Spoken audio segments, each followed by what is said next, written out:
Listen up, everyone. They've announced that the technical regulations are changing for next season. Now there's a risk a lot of our hard work could be undone if we're not careful, so let's figure out how to mitigate this. Drivers, take a look at the developments we have and let us know what you want to invest in protecting. Alright everyone, let's get on top of this. The new parts have arrived from the factory without issue. They'll be fitted to the car in time for the next session. Hey, what's up guys, aarava here, and welcome back to an episode of my F1 2018 career mode, episode number 98 today for the Italian Grand Prix in Season 5. If you guys did miss the previous episode, then be sure to go check that one out before you see this one, a very controversial, dramatic one at the Belgian Grand Prix, so definitely worth checking out. But this episode then, we kick things off firstly with the weather forecast. It's going to be raining all race long on Sunday, so I'm not looking forward to that. But we come into this episode then with 2 upgrades to the car, and so we go even further ahead of Renault then, and we're a really comfortable position now where our car is clearly the best on the grid, and I'm really looking forward to how this car handles in qualifying around Monza. I think it should be quite a treat to drive. I'm going to need this kind of advantage almost because of that first cutscene we just saw there in the beginning of this video, which was the major R&D rule regulation reset, which is going to be the entirety of the engine department now. So last season we got very lucky, not much change in the regulations really compared to previous years before I came to Ferrari, but now in this second year with Ferrari, going into Season 6, the entire engine side of the R&D tree will be reset, and every team will have to try and spend some R&D points against that to try and adapt parts for next year. So we're in a really great position that we've already spent a lot of R&D points on the car, and we're in a position where even if we plateau from this point, unlike last season, I think from where we are, even if Renault spends some more points on upgrading their car, they won't be able to fully catch us up. And also in the championship, we're in a much more comfortable position to play around with things. But then at the same time, there's the caveat that I might not even be at Ferrari next season. So also at the same time, I'm not going to want to spend a whole load on trying to save their engine. But at the same time, to be fair to the AI, I'm going to have to spend some on trying to protect it. But it's really exciting now because for Season 6, that'll throw up a lot of things up in the air, because you'll have cars that are maybe good on the chassis and good on the aero, and we're depending on improving their engine, and that kind of good work might be all pushed away. And then of course, any manufacturer with a good engine that doesn't spend enough points will be in a dire situation next season. So I really like when a major part of the tree changes, like the engine or the aero or the chassis, you know, when it's not just reliability, that really chucks up in the air. So next season is going to be very interesting to see what we do in terms of where we move to, you know, what will that mean, where we're going to be in the pecking order, and also what the entire pecking order is going to be like up and down the field. But yeah, that's food for thought, and that will kind of affect this entire rest of the season, basically, how we go about spending R&D. But for now, we forget about that and reset our minds and cast our minds to the actual racing action here. It's the home Grand Prix for Ferrari. Now, last season, we had a fantastic time here. We ended up winning our home Grand Prix for the Tifosi fans in a Ferrari car. So that was absolutely amazing, and I want to try and see if we can do it again. Our car's in a really good position. We could have had a 1-2 last race, but things didn't go our way. And so in Q1, setting the lap times and making sure we get through into Q2 without qualms. Had a bit of an issue with traffic, you saw with the Force India car, but we got through in the end, so that's no worry. And the car feeling really good. But one thing I did do was I did set up the car with a lot higher downforce than I would have done normally, because you saw the weather forecast was going to be literally raining the entirety of Sunday. So I think I've gone with 5.5 wings, so a big compromise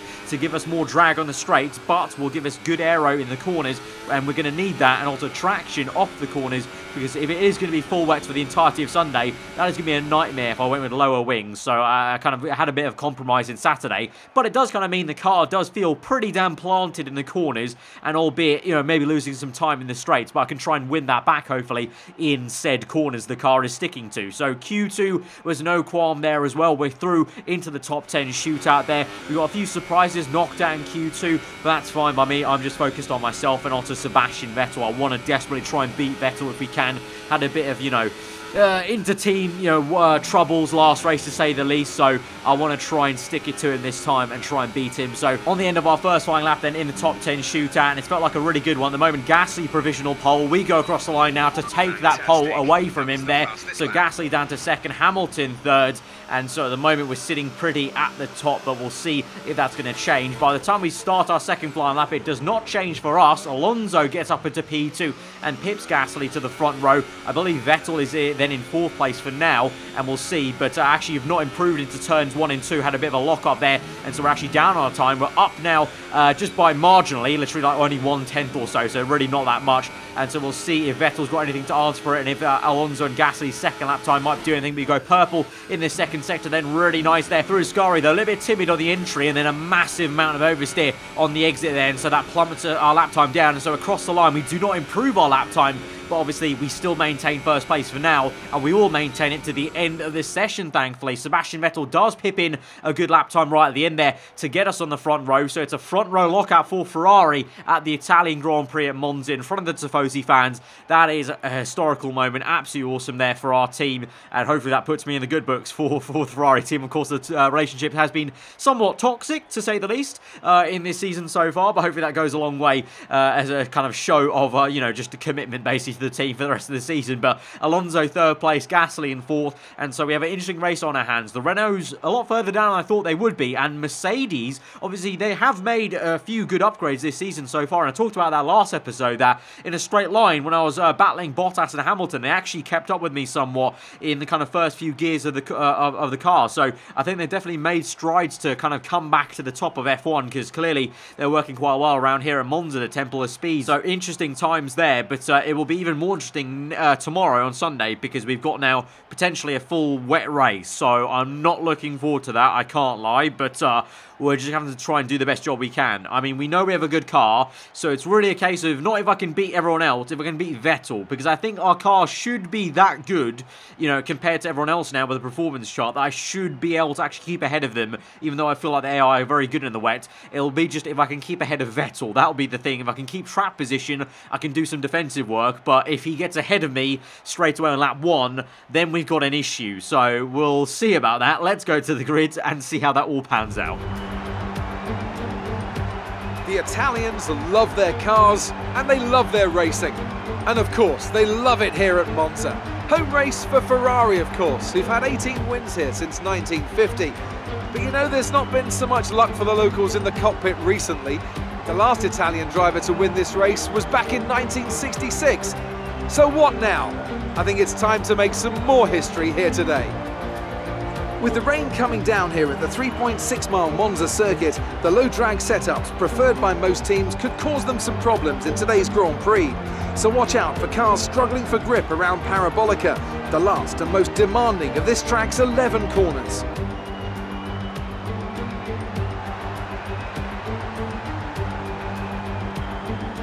With me today, of course, is Anthony Davidson.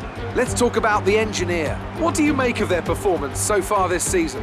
It's been a really solid year so far. There have been some incredible standout performances, but what's really impressed me has been the consistency. With this kind of form, I'm expecting another great race today.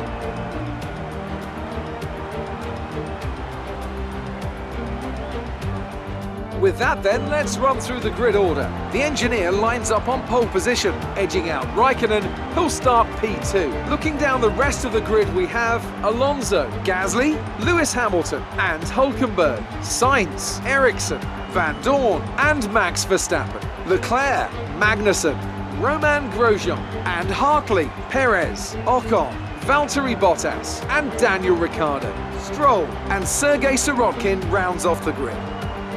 And with lights out just moments away, it's time to go down to the track.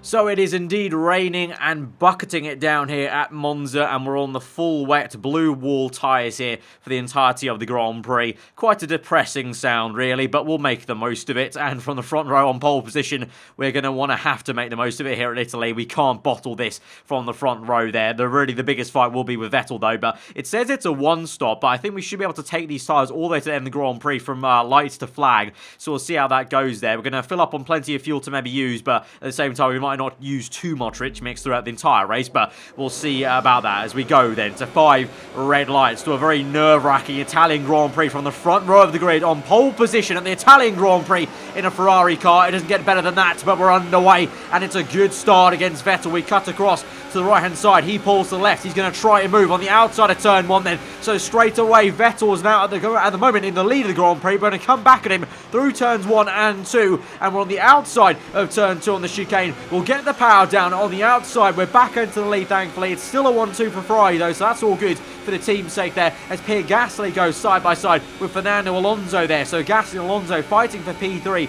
and P4 respectively, as I now try and tiptoe around into the second chicane and just try and survive this first lap in first place ahead of Vettel. But I am sure, I'll bet my entire house that Vettel will be coming and attacking me and knocking on the door of first place soon enough. And actually it's going to happen maybe even before the end of lap 1 as we move through Ascari very gingerly there. And Vettel is going to come and slipstream me. Is he going to move to the inside or the outside? He's going to go to the outside. We're going to maintain the line right now on the middle of the circuit to the inside. Going to squeeze him a little bit into the racing line and maintain the racing line into Parabolica there. But now he's going to get some good slipstream. So is he going to have the run? Obviously no DRS this entire race now with the rain. But we know how good we've made this Ferrari car in a straight line there. So Vettel will have a good opportunity to make a move on the outside of turn 1. Then he's going to go for it once again. A bit of deja vu here from lap 1 pretty much. He's on the inside, I'm on the outside for the second part of that chicane. And once again we get the power down a little bit earlier than he can in a straight line and maintain first place. So this might be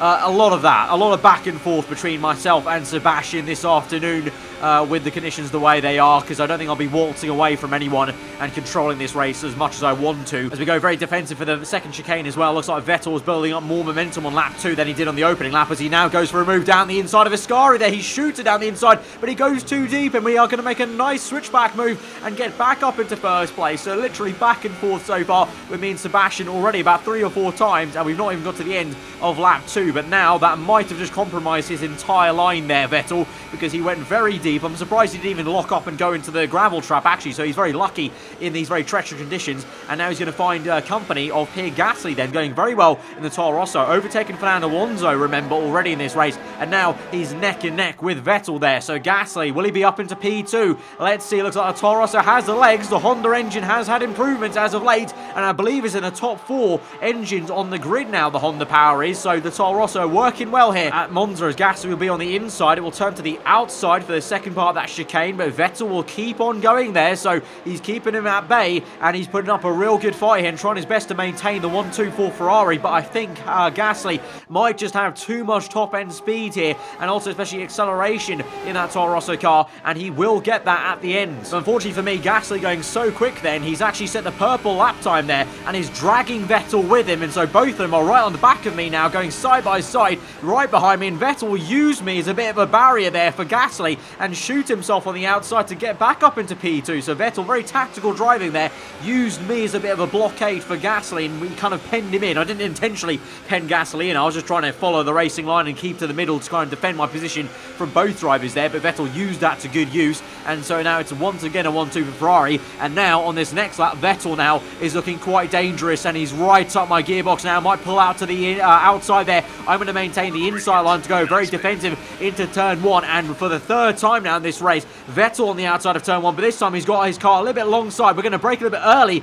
and cut in for this switchback line, although we get hit with a bit of oversteer, so maybe not the best decision to make. We're going to try and go on the left-hand side, but Vettel squeezes us nearly onto the grass, so Vettel very aggressive there, and so unable to move on the left-hand side. We're going to have to move to the right now and try something on the outside of the second chicane, but Vettel, very clever defensive driving there, blocks me off, just like he did at Belgium there, in the middle of the corner, and goes deep on purpose in a way, and is maintaining first place. So a bit of a calamity there. What did I say at the very beginning? If Vettel's ahead of us, I can't do much, and now he is, and he's going to streak ahead of us. So I don't know how this race now will pan out. We'll have to try our best to keep up with him, but meanwhile we've got a mega fight right behind us there of Pierre Gastly versus Fernando Alonso, side by side through Parabolica, and the 2 Renaults, Sainz and Hulkenberg, will also do tango, as well as Van Dorn right in the background. So you've got, what's that, 5 cars all within 1 second of each other, and now Alonso and Gastly is the main fight though for P3, and it's nearly 3 wide for the 2 Renaults and Van Dorn. Alonso though trying to get that 3rd place back from Gastly that he lost on the opening lap. These two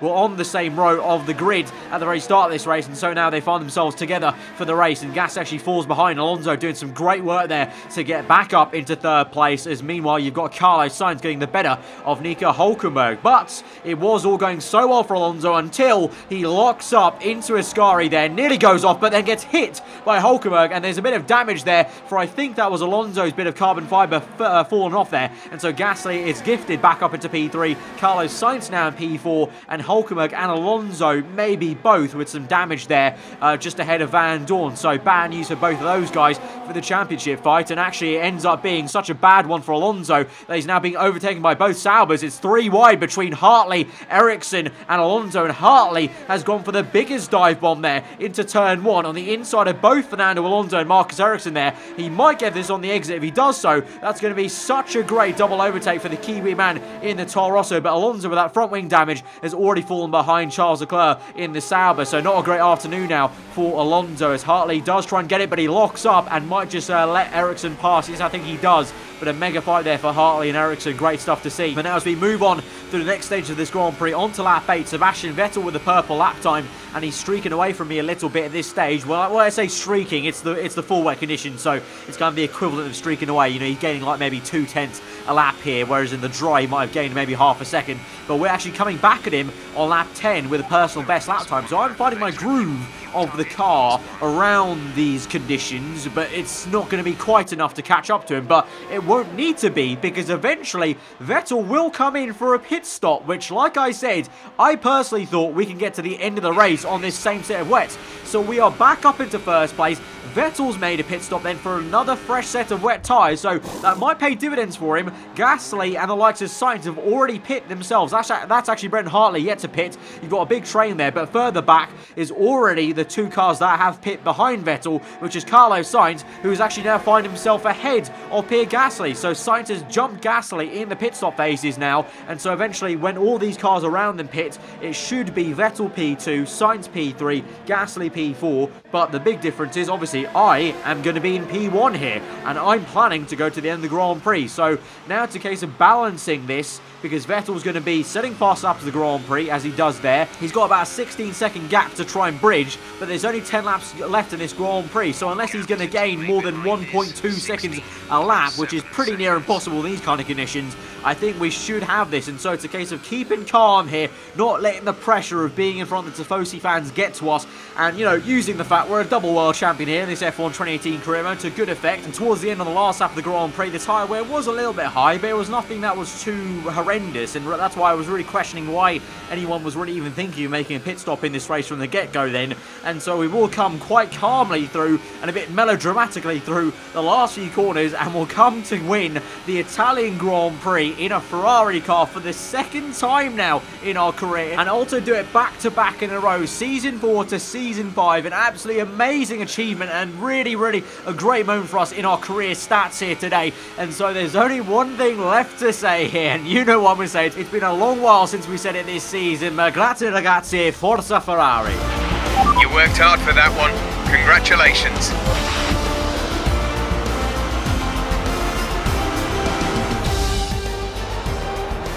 Here's our winner, pulling their Ferrari into Parc Fermé.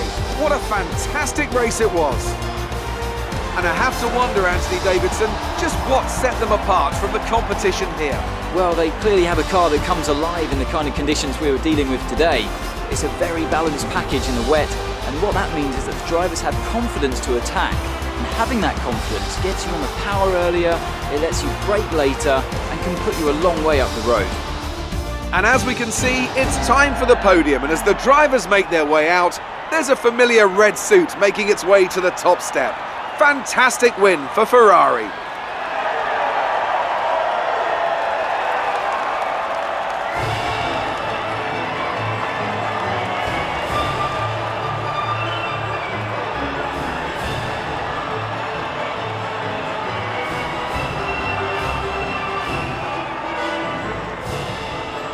And it's not just the win at the Italian Grand Prix for us, it's also a 1-2 for Ferrari at Monza in front of their home fans. Absolutely amazing. History made there. I don't know when the last time that's ever happened. A front row lockout for the Ferraris and then a 1-2 finish for Ferrari at their home Grand Prix. I don't know if that's ever happened in history. Let me know in the comments below if it has, but if not, we've literally made history there today. And so Vettel now finds himself 2nd place in the championship. I'm now a nice round 50 points ahead ahead of second place in the championship, and that happens to be my teammate now. So we're in a very good position to now plateau our research and development and try and maybe save some of the engine components, but also at the same time, this puts us in a really good position to maybe just let off some pressure and maybe drive with a bit more freedom and just try and enjoy the races rather than getting a little bit worked up about where our position is compared to Hulkenberg, Alonso, Ricciardo, whoever you want to name drop really. And constructors wise as well, we've taken a very good step today to becoming more comfortable in the constructors fight against Renault, and look at that, Toro Rosso Honda have overtaken McLaren Renault there in the standings. They have become so strong as of late. The Honda engine, like I said, I believe now is in the top 4 of the best engines on the grid, I think, after some upgrades this weekend. So Toro Rosso really ticking all the boxes there, becoming a very nice team and kind of slowly becoming one of the top teams almost in F1 in this career mode here. So now we go to the interviews then, and we're going to round out that very nice episode. The fans really seem to enjoy that. You made it look easy. Was there really any competition for you today? Going to go with a very egotistical answer here, only from my teammate, but the team was mega, and that's going to be a nice rep boost for Ferrari there, so hopefully that puts me back in the good books for them. Another podium. You must be getting used to it up there. Again, going to be a bit flashy and say, yeah, you know, it's getting a bit too, predictable. Maybe I should lose some on purpose now. Things are looking up after last week, aren't they? Since the regulation resets for the engine, I thought I'd compliment the engine department and say, you know, it's down to them, and it really is down to them because it worked a treat here at Monza for sure. How do you feel the weather affected the outcome today? And I gotta go with the dad answer there, the very bad pun. It didn't dampen my spirits at all, it definitely didn't.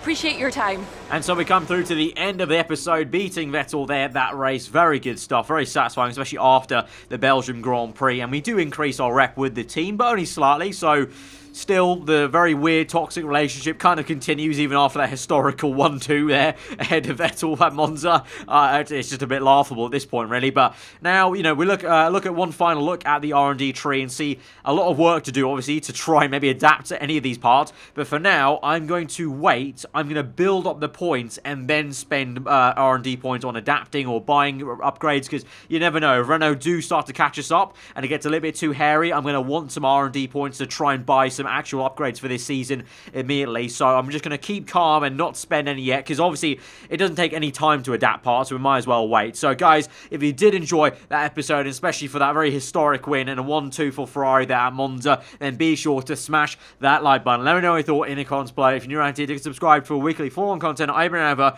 Hope you enjoy the rest of your day, and I'll see you guys next time. Goodbye.